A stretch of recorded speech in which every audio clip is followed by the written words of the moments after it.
Hey, today's video is going to be about hitting overheads in the court. Overheads are when we are up closer to the net and we take the ball in the air while it's up high.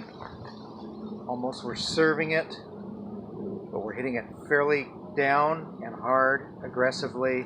It's a good chance to take advantage in that point. So you start out in the ready position, facing the ball. You don't know if you're going to get a low ball, a volley, or you're going to have to let the ball bounce if you're maybe not up too close to the net. As you see the ball goes up, what you need to do is first keep your head up, look at the ball, hold the racket with both hands. You're going to turn slightly sideways, take small steps, adjust to where that ball is going to be slightly in front of you up high, just like you're serving. That's exactly where you want to hit that ball, same place as the serve. But you have to move your body to adjust to that ball. That ball is not going to do what you want it to do. It's going to go where it goes. You have to move yourself rather than the serve where you're tossing to yourself.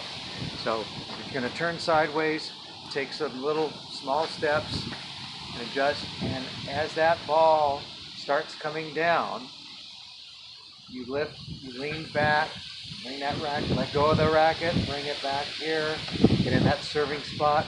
Almost like you're going to catch the ball in your hand. You'll see some people pointing with the finger. That's fine.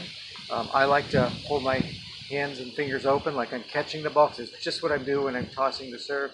I'm tossing the serve like this, so I'm going to catch. Don't be running around with your hand up like here. It's hard to run. It's going to block your vision. It's better to hold your racket here, and at the last second, lift up here, because that's when you want to lean back. This gets you leaning back. And then as the ball is coming down, bring your hand down out of the way, bring the racket forward, rotate your hips and shoulders, swing, make contact, same place as the serve, come right through. So a little bit faster motion, it would look like this. Okay, say I hit a backhand volley, had a forehand volley. Now here's the overhead, I back up a little bit, leaning on that back foot, and then I step forward and swing. So another time, turn here, lean up, down, okay, and I follow, and I watch, see how I finish, facing forward, seeing where that ball is going to go. Let's see if I can do this with the ball. I'm not going to hit it because I'm not anywhere where I can hit tennis balls.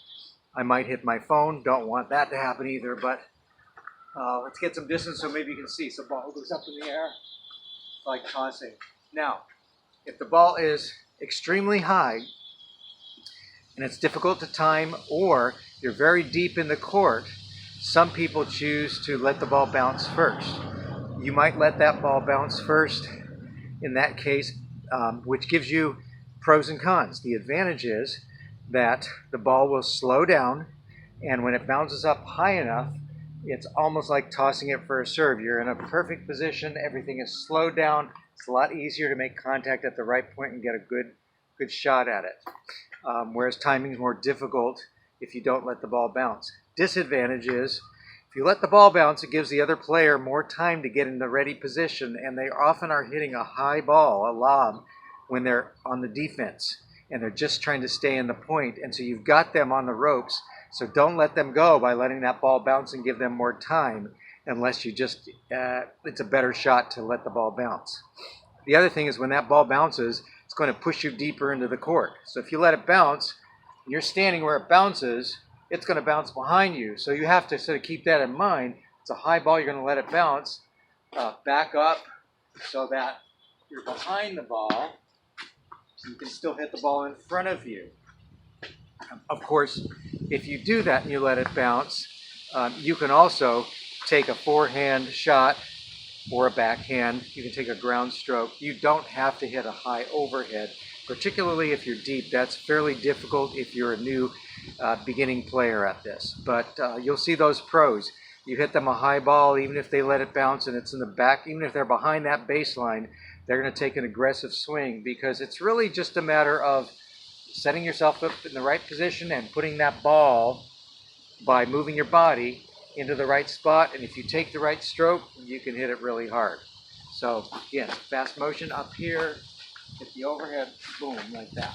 Okay, so hope this helps you out. We'll see you at the next video.